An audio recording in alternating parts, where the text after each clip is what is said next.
এখনও ঘূর্ণিঝড় রিমালের প্রভাব কমেনি সারা দেশে। দক্ষিণ পশ্চিমের বিভিন্ন জেলায় বয়ে যাচ্ছে ঝড়ো হাওয়া, সেই সাথে টানা বৃষ্টিতে বিপর্যস্ত জনজীবন। রিমালের তাণ্ডবে উপকূলীয় এলাকায় অসংখ্য বাড়িঘর ভেঙে পড়েছে, পানিতে প্লাবিত হয়েছে গ্রামের পর গ্রাম। ঘরের ভিতরে ল্যাপটপ সব যা ছিল, খাদ্য খাবার যা ছিল ভিজে গেছে, চাউল বাজার সব ভিজে গেছে। ঘরের ভিতরে এখন বর্তমান কাদা। আমার যে কোনো ঘুম নেই, হাঁটি হাঁটি রাতটা কেটে আসে ফরজের আদান দিলে এই যে নৌকার বাড়া বুড়ি গেছে ভাইজি গেছে সব এই গত করছিলাম তা পালাম। বৃষ্টি আর ঝড় হইতেছে, ঘুম আসে ছেলেপেলে নিয়ে আর সাইকেলের সেন্টারে যাইছে কিছু লোক। আমরা তো রাস্তাঘাটে দৌড়ে যেতে পার নৌকো ঠেকাইতে পারতেছি না, বাতাস ধরবেন। রিমালের প্রভাবে সৃষ্ট জলোচ্ছ্বাসে খুলনার কয়রা উপজেলার 3টি জায়গায় বাঁধ ভেঙে অন্তত 20টি গ্রাম প্লাবিত হয়েছে। এতে ভেসে গেছে চিংড়ির শতাধিক ঘের, ভেঙে গেছে কয়েকশো কাঁচা ঘরবাড়ি ও দোকানপাট। এছাড়া রাত জুড়ে ভারী বৃষ্টি ও ঝড়ের তাণ্ডবে উপজেলার 7টি ইউনিয়নে ব্যাপক ক্ষয়ক্ষতি হয়েছে।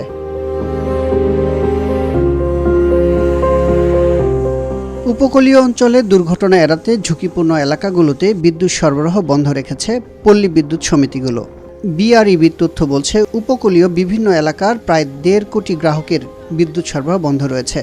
সবচেয়ে বেশি বিদ্যুৎহীন এলাকাগুলোর মধ্যে রয়েছে পটুয়াখালী, বাগেরহাট, ভোলা, পিরোজপুর, সাতক্ষীরা ও ঝালকাঠি জেলা।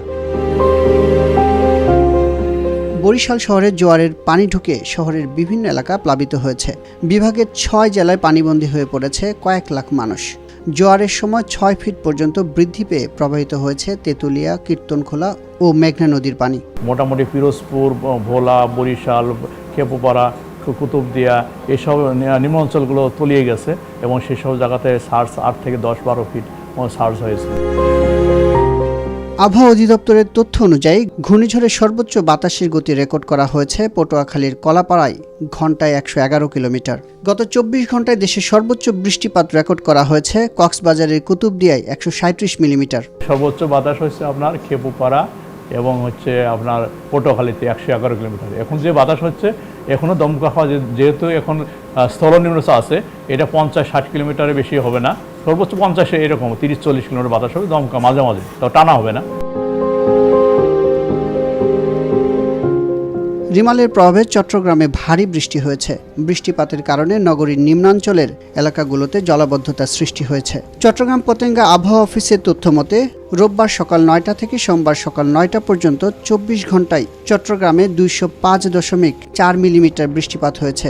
এর মধ্যে সোমবার সকাল 6টা থেকে 9টা পর্যন্ত 3 ঘন্টায় বৃষ্টিপাত হয়েছে 132 মিলিমিটার।